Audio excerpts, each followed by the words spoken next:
The Houston Rockets getting absolutely manhandled by the suffocating Toronto Raptors defense in this one, losing by a final score of 107-92.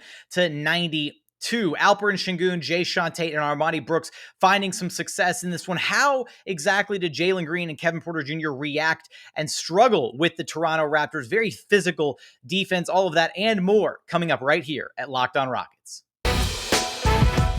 It's the Locked On Podcast Network, your team every day. This is Mission Control, Houston. Ignition sequence start. With the second pick in the 2021 NBA Draft, the Houston Rockets select Jalen Green. T-minus 15 seconds. Guidance is internal. I'm going to keep working. I'm going to keep getting better every day. I'm going to keep perfecting my craft. And every time I step on that floor, I'm coming. 6, 5, 4, 3, 2, 1.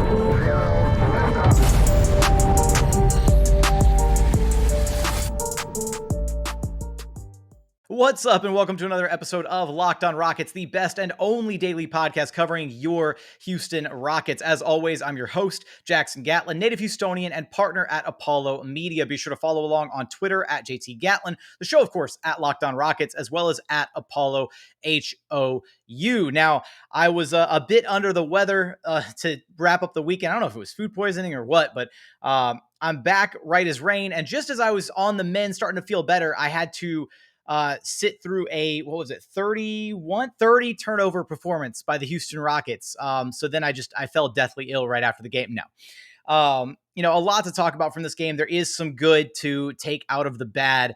And, we're going to get into all of the different angles from this game against the Toronto Raptors. Again, Rockets falling 107-92, largely what became an end-to-end blowout, unfortunately.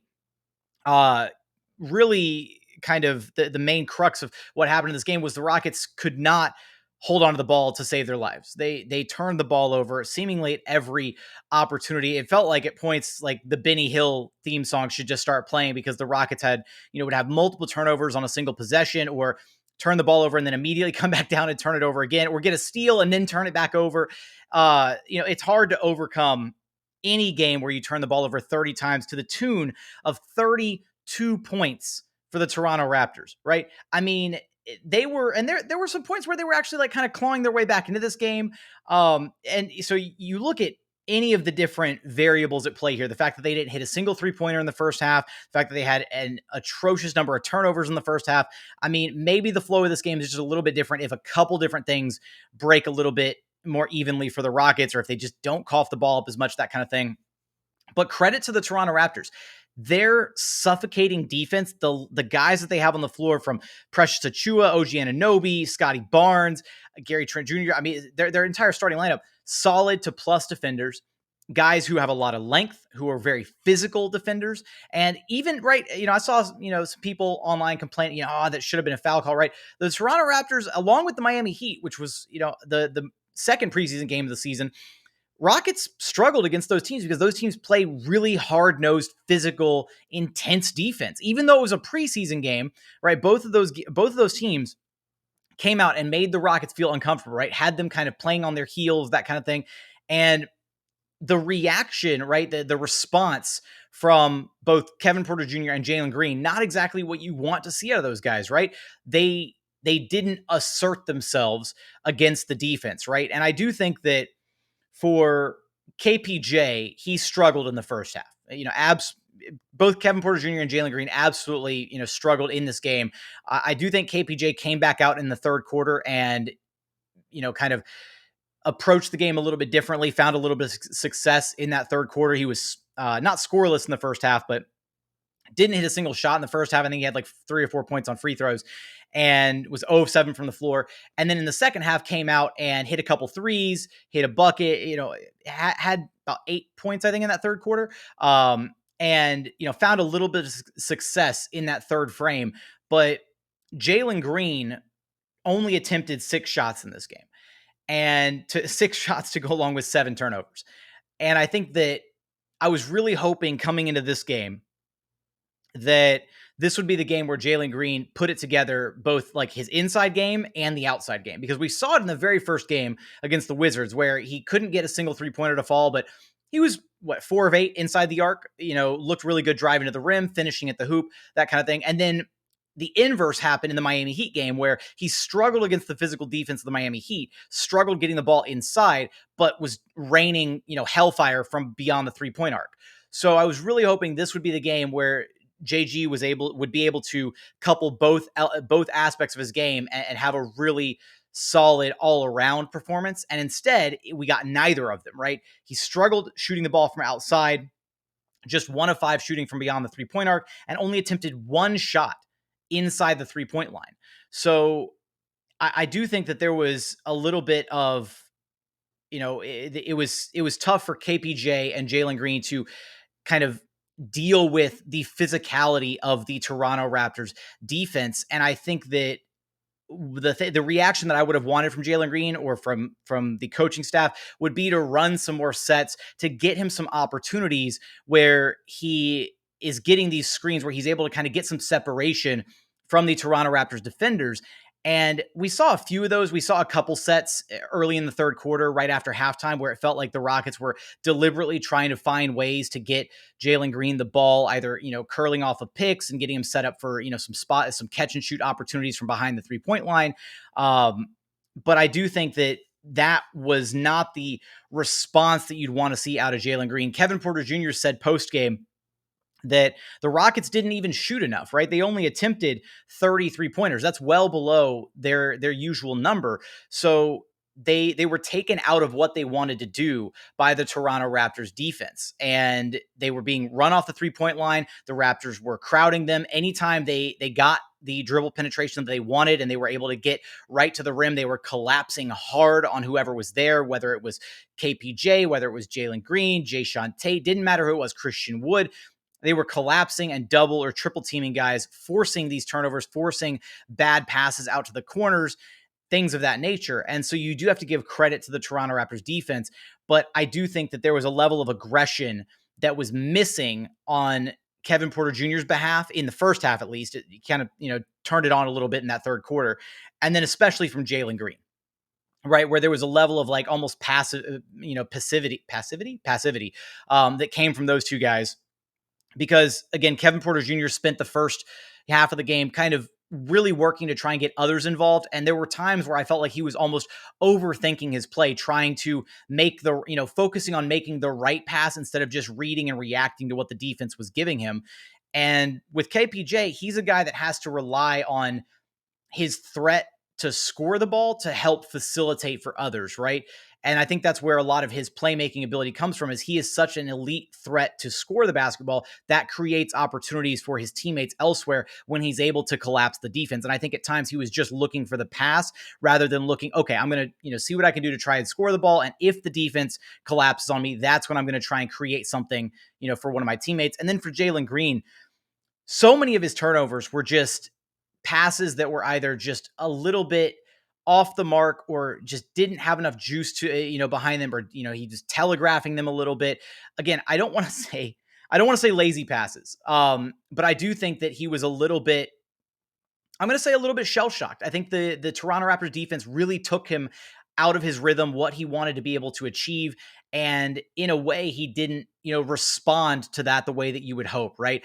Maybe go back in at halftime, get a pep talk from Silas, come out guns blazing in the third quarter, really trying to find a way to take it to the Toronto Raptors defense. And instead, we didn't get that. We got 6 shot attempts from him, 7 turnovers, and that's okay. Right? There's going to be games like this. There's going to be growing pains for this backcourt as they get accustomed to each other and trying to deal with defenses that are going to be completely game planned to shut them down. So as far as other aspects of, what caused the Rockets to struggle, there were points in this game where the spacing was a little bit questionable. Certain sets looked really good. Others didn't. And we're going to dive into some of those in just a moment. But I wanted to kind of hit the ground running with why the Rockets struggled in this game. They turned the ball over an excessive amount. It's hard to overcome that deficit when you turn the ball over that much. And then as far as, some of the other numbers from this game, What else do we have? I mean, fast break points. The Toronto Raptors got out in transition. A lot of these turnovers for the Rockets were live ball turnovers, and those are absolute backbreakers. They're killers, right? Dead ball turnover, you can set your half court defense, you can get guys in the right position, but those live ball turnovers, when you've got to pick up guys in transition, if you're not stopping the basketball, which the Rockets failed to do a lot in this game, the Raptors had 35 fast break points to just 11 by the Rockets. Now, the Raptors turned the ball over a steady amount too, right? The Raptors had 21 turnovers, only 9 fewer than the Rockets, but the Rockets only turned those 21 turnovers into 16 points as compared to the Raptors, who doubled that margin and scored 32 points off of the Rockets' 30 turnovers. So the Rockets also weren't capitalizing when they were able to force turnovers for the Toronto Raptors defensively. They weren't capitalizing on said turnovers, which is an important part of any defense that's forcing those turnovers. So wanted to hit on those key points and talk about Kevin Porter Jr. and Jalen Green right off the top. Again, I do think KPJ came back out in that third quarter and found a little bit of success. So it's good to see that he was able to kind of bounce back a little bit within the same game rather than just having a whole game where he absolutely struggled. And my final point on this before we move on is, how many times have we seen or had we seen, James Harden struggle in a half, right? And then turn it back on in the second half, or have a really strong first half and then struggle in the second half. I mean, I can pull up the number here. How many times do we see James Harden, have some turnovers and, go 0 for 7 in a half? Let me pull it up right here. It says a lot, right?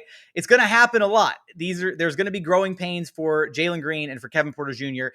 Just 3 games ago, KPJ dropped 25 and 5, right? So I don't want Rockets fans to start freaking out about the capabilities of this backcourt. I've already seen some fans, trying to say, oh, this isn't the backcourt of the future. Jalen Green, KPJ, it's not going to work. Need to find a real point guard. Cool those takes, right? Just pump the brakes a little bit and have some patience and let these guys grow. That's my main message right here at this point. Now, I do want to dive into some of the bright spots from this game, and we're going to get there after a quick message from our friends over at Sleeper. Because in 2018, the fantasy sports experts at Sleeper realized that fantasy basketball was broken. Games were being won and lost based on whose players had more scheduled games that week, which isn't fair, right? It made no sense and required very little strategy. So in 2020, Sleeper released a brand new way of playing fantasy basketball. It's called Game Pick, and it's only available on Sleeper. In Game Pick, owners pick a single game per week for each of their starters to count towards their team's total score, ensuring an even number of games played between opponents. Sleeper cracked the fantasy basketball code. Whether you play fantasy basketball, football, if you prefer building out a weekly strategy versus daily busy work, you're going to love Game Picks. Download the Sleeper app and start a league with your friends today. You will not be disappointed. And continuing on here at Locked On Rockets, your daily podcast home for everything Houston Rockets basketball, going over the Rockets' third preseason game, falling 107-92 to the Toronto Raptors. Unfortunately, we cannot tout a Jalen Green over Scotty Barnes win, although we did see post-game Jalen Green, Josh Christopher, and Scotty Barnes all embracing. They go way back, and those guys, showing a lot of love to each other, sharing that photo on social media and stuff. So that's always good to see. Despite the Rockets getting spanked by the Raptors. Now, I do want to focus on some of the bright spots from this game. Now, this was a night in which the Rockets did not have Eric Gordon or Danuel House Jr. available to play. They also, Stephen Silas said pregame, that they were going to be focusing on playing the young guys significantly more run in this game versus the veterans, and they did just that. Daniel Theis playing only 16 minutes in this game, and then DJ Augustine off the bench playing only 6 minutes in this one. So definitely a lot more run for the younger side of the Rockets team. Now, I do want to say, on the Daniel Theis front, if I see him continue to take mid-range jumpers, I'm going to be absolutely furious. Like, especially there was one midi that he took where he was literally like, he was like a step inside the 3-point line. And it's one thing, I think there's like a certain breakdown, right? We're not still in the MDA era. We're not, but the fact of the matter is long twos are still bad basketball shots. They are. And even 15 to 18 footers, bad basketball shots. There's only a couple guys on this roster that I am okay with taking those shots. And it's only if they're taking them in the rhythm and flow of the offense. And it's more so to get themselves going than it is because they're good shots. And that's Kevin Porter Jr. and Jalen Green. If those guys are working to break somebody down off the dribble, isolation, one-on-one, whatever, and they can get to their sweet spot and get to a step back midi and drain it, and that kind of gets their rhythm going, and then they're able to keep cooking after that. Absolutely. Let's do it. Daniel Theis has no business to be floating around in the mid-range area and catching and shooting mid-range shots. It doesn't make any sense, right? If he's going to catch the ball in no man's land, right? In that, 15 to 18 foot, 15 to 20 foot range, then he needs to catch that ball off the roll and then continue to take, a power dribble or a dribble or two towards the rim and try and continue to collapse the defense, right? There's no reason for him to be catching and shooting those mid-range shots. That said, he, has a decent release. I want to see that release from beyond the arc. That's all I'm going to say. I just want to hammer home that point. But let's start with, I want to start with Jae'Sean Tate, because Jae'Sean Tate getting the starting nod with no Eric Gordon, no Danuel House Jr. in this game. So Jae'Sean Tate as the starting small forward, which, hey, this has been the lineup that I've been championing, that I hope we see, for the long term with the Houston Rockets. And even though the Rockets got off to a bad start in this game, going down by as many as 9-0 to start this one, it felt like the flow in the offensive unit was a little bit better with Jae'Sean Tate than it was Eric Gordon or Danuel House Jr. I like Jae'Sean Tate in the starting lineup. I think he gives them a different look. I think he gives them another playmaker, another option to kind of facilitate out of the post a little bit. Somebody who's not afraid to pick up the ball and really move it in transition, but in a different way than Eric Gordon and Danuel House Jr. do, right? Like, I feel like House, when he goes off the bounce, he is more looking to create for himself than he is to facilitate and play make for his teammates. Whereas Jae'Sean Tate, even though he walks away with only 1 assist in this game, finishes the night with 10 points, 4 boards, 1 assist on 5 of 7 shooting, didn't attempt a single 3-pointer, unfortunately. I think that he is actively able to get further into the teeth of the defense, right? He's just a bigger body. He's able to kind of bully ball his way past some of those defenders. And once he gets inside, he's got that array of pivots and spins. And we've seen him time and time again have these little dump off passes to bigs, or he's got a good, good feel for the court and where his guys are to be able to kick the ball back out to an open 3-point shooter once he gets that deep into the defense and starts collapsing guys. And we saw that on display in this game. It's just the Rockets could not buy a basket from beyond the 3-point line, going 0 for 10 in the first half. They got some good looks from behind the arc. They didn't get enough of them, unfortunately, and they didn't hit any of the ones that they did get. So if they even shot like a paltry 30% from behind the arc in the first half, they'd hit 3 of their 10 attempts, then it would have been a 9 or a 10-point game at halftime instead of being an absolute blowout, right? Or if they maybe turned the ball over just a little bit less in that first half, then things would have felt a little bit better. So a couple things break a little bit differently, and we're talking about a completely different looking game as opposed to the end-to-end blowout that we actually got. But I do like Jae'Sean Tate in the starting lineup. I think that there are some spacing issues when you look at this starting lineup, and it's felt like there's been spacing issues even with the other guy, even with Eric Gordon, even with Danuel House Jr., who are better shooters than Jae'Sean Tate. It feels like there's a spacing issue when Daniel Theis is on the floor. And I think a part of that is you can't run the offense through the high post with Daniel Theis, similar to how you can with Christian Wood or with Alperen Sengun. And then not only that, but Theis has this, he has this habit of, again, kind of floating in from the 3-point line and, kind of clogging up that mid-range area a little bit at times, or it could be, and there are times where defenses also aren't honoring him from the 3-point line, where the defenses are kind of sagging in and it's crowding any potential driving lanes for the Rockets. So things opened up for this Rockets team when they subbed out, when they subbed out Daniel Theis and brought in Alperen Sengun. That was the first substitution off the bench for the Rockets in this game. And they were absolutely clicking. They went on an 11-4 run. The Raptors were up 15-4, I believe it was. Yeah, 15-4. And the Rockets went on a burst to catch back up to them as soon as Alperen Sengun was subbed in, because Sengun and Wood, I think, are able to play off of one another a lot easier. And Sengun is able to facilitate for everybody else on the floor much better than what Daniel Theis is able to do. And I'm not sure that there's, at least right now, and we're 3 preseason games in, right? But the Sengun agenda is going strong, because I'm not so sure there's that distinct of a drop-off from Daniel Theis's defense to Alperen Sengun's defense, whereas the difference on what they're able to do offensively and how all those pieces kind of click looks a lot better on that side of the court than it does with Daniel Theis, unfortunately. I was arguing, and I've argued multiple times now, that I could see Alperen Sengun starting by the All-Star break or by post All-Star break, depending on how his development goes. And maybe we might need to expedite that process, because I asked Stephen Silas post game, what he thought about the Christian Wood-Alperen Sengun pairing so far, and he really likes it. He said both of those guys are versatile. They can both play and facilitate out of the high post, and they can play off of each other and make life easier for each other because they're so versatile, because they can both play on the perimeter, because they can both put the ball on the floor, they can create for others, and it makes it really hard for defenses to game plan against that. Whereas, again, with a Daniel Theis out there who doesn't have the offensive bag that Christian Wood or Alperen Sengun has, it makes defenses, it's a little bit easier for them to kind of game plan and funnel and trap other guys and leave like Theis as like their open guy, right? If the game plan is they're just going to leave Theis open for three, cool, they're okay with that. Or leave Theis open for a mid-range jumper, cool, they're okay with that. It becomes a little bit harder to do that with Sengun sharing the floor with Christian Wood, because he's able to create. And we saw his playmaking chops on display again in this one. He only walked away with 2 assists, but that's because the Rockets could not buy a basket for the majority of this game. But Sengun off the bench had 10 points on 3 of 6 shooting, was 4 of 4 at the charity stripe, had 5 rebounds, 2 assists, and a block, and only 2 turnovers in 18 minutes of run.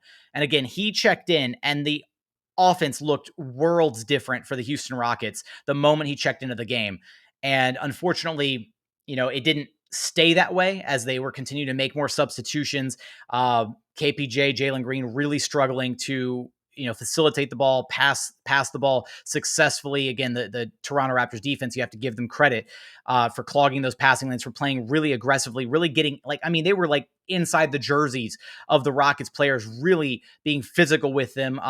At times probably getting away with a little bit of excessive contact, right? But it's a preseason game. I'm not going to sit here and complain about foul calls. It's just man up, right? Muscle up. And, if you gotta drop a shoulder into somebody and let them know to back off you a little bit, create a little bit of space, you do that, right? You need to punch back. And that's what Stephen Silas said post game as well, is the Rockets need to punch back when, dealing with a physical team like that. And they didn't do that in this game, unfortunately. Now, I do want to talk about some of the other elements from this game, as well as one more bright spot for the Houston Rockets, one Armoni Brooks. And we'll get there after a quick message from our friends over at betonline.ag, because look, football is going strong. It's back and better than ever for both pro and college football. BetOnline has you covered. They've also got you covered for NBA, MLB, as we're going through the postseason, NHL, UFC, MMA, you name it, they've got it over at betonline.ag. They've got a new updated site and interface, more odds, props, and contests. They are the number one source for everything betting that you can imagine. So head over to their website and sign up today using promo code Locked On for a 50% welcome bonus on your very first deposit. Again, that's promo code Locked On, LOCKEDON, for a 50% welcome bonus on your very first deposit. Again, BetOnline is the fastest and easiest way to bet on all of your favorite sports. BetOnline, where the game starts. And final segment here at Locked On Rockets, your daily podcast home for everything Houston Rockets basketball. Before I get to the man of the hour, probably the brightest spot out of this game, because I have been fighting this cause, banging this drum for a while, and I'm going to continue to do so until Rafael Stone makes it right and makes it so. But before I talk about Armoni Brooks, I do want to spend a moment on Christian Wood, because I do think that, Christian Wood has, received some criticism from our good friend of the show, Roosh Williams, and based on his free throw shooting, on his style of play. But how do you look at his game in this one and be frustrated with his play? I think that you have to be kind of content with how he played in this one. I feel like maybe you'd like to see a little bit more ability on the defensive side of the ball, but I think that everybody's kind of been a culprit of this. When I was asking Jae'Sean Tate about it post game, I said, it seems like there's moments throughout the game where there's a bit of hesitation or confusion about who's supposed to switch where and who's picking up who in transition. And he basically said those are just, things that have to get ironed out with actual game reps, right? That over time, those things are going to get better. They know the schemes. They understand what they're supposed to do. It's just about actually going out there and doing it. But even, throughout points in this game, right, you see, especially when there's the double big lineup in there with Wood and Tice or Wood and Sengun or whoever, and there's a bit of confusion as to, okay, like you're picking up him, I'm picking up him. And, guys get stuck on the wrong guys, in transition. And then that leads to some easy buckets, or they're just flat out leaving guys open sometimes on certain switches. So defensively, would like to see a little bit more out of C Wood. But then offensively, I mean, he shot 6 of 12 from the floor, 6 of 10 inside the 3-point line, everything right in and around the rim. Ultimately, I still think that Christian Wood is so uber talented that he makes life a lot harder for himself than he needs to. I really would like to, and we saw this part, throughout some of last season, right? Where so much of his offense was being generated by, isolating from the 3-point line and driving in. And then we saw some sets where he would actually get the ball kind of on the low block and be able to face up from like 15 to 18 feet and take only like 1 or 2 dribbles and get to the rim that way, as opposed to having to start from all the way out on the 3-point line. And I do think that there are opportunities for him to create some easier offense for himself, or for Stephen Silas to create a little bit of easier offense for the entire collective unit. And I think they're still trying to figure that out, right? There's some spacing issues involved in there where, again, maybe you could just run like exclusively Kevin Porter Jr., Christian Wood pick and roll and see how that looks. And they've run some sets like that, but they've also been running some sets where Christian Wood gets the ball on the wing, and then Kevin Porter Jr. comes off of a screen by Danuel Tice, and then Wood lobs the pass right over the screen. KPJ gets it going downhill towards the rim, and then Tice gets a beautiful alley-oop, right? So I still think they're working on running certain sets to get others involved and not just exclusively focus on the big three in Jalen Green, Kevin Porter Jr., and Christian Wood. And I also think they're working on those read and react sets where Stephen Silas said, pretty early on, in preseason, that he's not going to be sitting there calling plays every time down, that he wants to see how these guys react to what defenses throw at them and how they're able to adjust accordingly, rather than just running a designed play every single time down. And there's a very distinct difference you can tell versus, between when they're running a set play, like the one I just described where Danuel Tice got a beautiful lob straight to the rim, versus a play where they're just kind of reading and reacting. And I think that in this game, a lot of those forced turnovers came out of those plays that were not designed sets, right? Where the guys are having to read and see what the defense is doing and then react accordingly. And that's going to take some learning to do, right? That's going to take some practice and actual game reps for these guys to get accustomed to how defenses are going to adjust to what they're trying to do offensively, where they're going to, kind of force them to, what areas of the court they're willing to concede, what they're not. And again, Stephen Silas could come down and just call a play every single time, right? And the offense would probably look a lot better than it did at points in this one, but he wants to grow the players and get them comfortable making their own decisions at times. That way, it doesn't just have to be him play calling over the entire stretch of a game. Now, again, Christian Wood, I come away thinking he had a solid game, right? Nothing crazy to write home about. 13 points on 6 of 12 shooting, 7 boards, 2 assists, 2 blocks. But I don't know how you can be upset about that game from Christian Wood, right? Maybe you expect a little bit more out of him, a 20-point night maybe, as the arguably maybe the best player on the floor for the Rockets currently. Remains yet to be seen what's going on with Kevin Porter Jr. and Jalen Green, whether or not they eclipse Christian Wood. But from a sheer talent perspective, maybe you'd like to see a little bit more. Maybe you'd like to see more reps, more touches for C Wood. But right now, everybody kind of getting some even distribution as we're going through preseason. And I fully expect that to change. Once the Rockets get into the regular season and guys are playing their normal minutes load, 32, 36 minutes a night, running a 10, maybe 11-man rotation where there's actual a clearly defined depth chart on the bench unit. Christian Wood, Kevin Porter Jr., and Jalen Green are going to be getting the majority of shot attempts for this Rockets team. So, we're going to see Christian Wood getting easily probably 20 attempts a game instead of just 12 like he got in this one. So that brings me to our final guy I want to talk about, and that's Armoni Brooks, who stepped into this game and hits more than half of the successfully made 3-pointers for the Rockets. Again, the Rockets were just 9 of 30 for just 30% from behind the 3-point arc. That's not right. I suck at math, and I know 9 of 30 isn't 30%. Is it not 30%? It's not, right? Yeah, 10 of 30 would be 30%. No, 10 of 30 would be 33%. Oh my God. Okay, we're just going to pretend that didn't happen. Anyways, this is why I shouldn't ever crunch numbers live on the pod. But point is, Armoni Brooks hit 5 of those 9 3-pointers. And I've been banging this drum for a while. Armoni Brooks deserves a roster spot. He does, because this team has a distinct lack of shooting. It does. Kevin Porter Jr., until he can prove over like a quarter of a season or a half season stretch that his shot is fixed and that it's consistent and above like a 35% mark, I'm not going to count KPJ as a good shooter, right? He had a stellar night in preseason game 1, and then he went 2 of 6 in this game. So Jalen Green has struggled from beyond the arc so far in 3 preseason games. There's hope that he's going to be that the G League numbers will translate and that he'll be a solid to above average 3-point shooter at the NBA level. But right, we got to see it actually over a consistent period of time. We can hope that he's going to be a good 3-point shooter. Christian Wood was a good 3-point shooter last year, but Daniel Tice, a below average 3-point shooter. Jae'Sean Tate, until proven otherwise, a below average 3-point shooter. Eric Gordon has struggled with his consistency from behind the arc. He's a volume shooter, sure, and he can get hot, absolutely. But the Rockets don't have like certifiably solid to good 3-point shooters. Alperen Sengun needs to work on his outside shot. Usman Garuba, same deal. Like, I can go down this entire roster and point to so many players where the 3-point shot is an absolute question mark. And for that to be the case, they need a shooter on this roster, somebody that they can just plug and play and say, you know what? The spacing kind of sucks right now.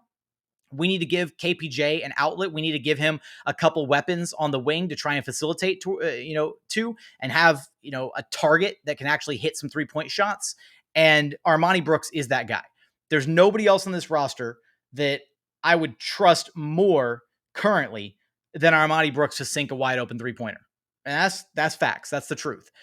So whatever the Rockets need to do, whatever moves they need to make, I mean, I'm torn because Dante Exum is an interesting piece. And while I would love to see him stay long-term on this team, eventually, I mean, the Rockets are just at a point where they've got too many players signed, too many bodies accounted for. And there's a lot of people who are, clamoring for a trade, saying, oh, we'll just get EG out of here or get Danuel House out of here and clear up a roster spot. It's also tough when you've got John Wall just sitting on the sidelines, occupying a roster spot. They have their two-way spots, unfortunately, dedicated currently to Tyler Bey and Anthony Lamb. Do the Rockets move on from one of those guys and give Armoni Brooks a 2-way spot? I would hope so, but I also genuinely believe that Armoni Brooks deserves a full-blown active roster spot. And right now, based on the contract that Dante Exum signed and the fact that they waived Kyrie Thomas to make room for the Seko Doumbaya trade to basically pick up a second-round draft pick, I would not be shocked if Exum is the guy who occupies that final spot for the Houston Rockets on their 15-man roster because of the contract that he already signed. That said, it would be very disappointing if Armoni Brooks, either doesn't make the squad at all or doesn't at least make it to a 2-way spot, because I would take Armoni Brooks over Tyler Bey or Anthony Lamb at this point on either of those 2-way spots. And that's kind of where I'm at right now. I want to see him continue to get a crack at this rotation, and not just a roster spot, right? Like, it's tough to say I want to see him get actual rotation minutes because, again, you're only going to have a 10 to 11-man rotation during the regular season. But when you've got that level of shooting and we've got that solid, that quick release, the understanding and ability to move off the ball as well as he does to get to his spots and to have the confidence to hit those shots with ease, the Rockets need a guy like that on the roster to be able to open things up for other guys, to be able to open things up for Kevin Porter Jr., to open things up for Jalen Green offensively, because we've seen there's points where the offense looks a little clunky because the spacing is a little off, because they don't have guys who are just knockdown 3-point shooters lined up across the 3-point line to where, open shot, great, they're going to drain it, right? There's not guys like that across this entire Rockets roster. So being able to have somebody like that in Armoni Brooks is critical, and I really want to see them make the right move when it comes to him. Those are my initial takeaways from this Rockets-Raptors game. We've got 3 preseason games in the books. We've got one more coming up later this week against the Spurs. We'll have plenty of episodes between now and then. And hey, The NBA season is right around the corner. We are 8 days away from the start of Rockets basketball officially on the 20th against the Minnesota Timberwolves on the road. That's going to be an incredibly fun game. I'm looking forward to the official start of Rockets basketball. It's going to be a fun time. But for today's episode, that's going to do it. As always, thank you so much for watching. Thank you so much for listening. And we look forward to having you back right here at Locked On Rockets, your daily podcast home for everything Houston Rockets basketball.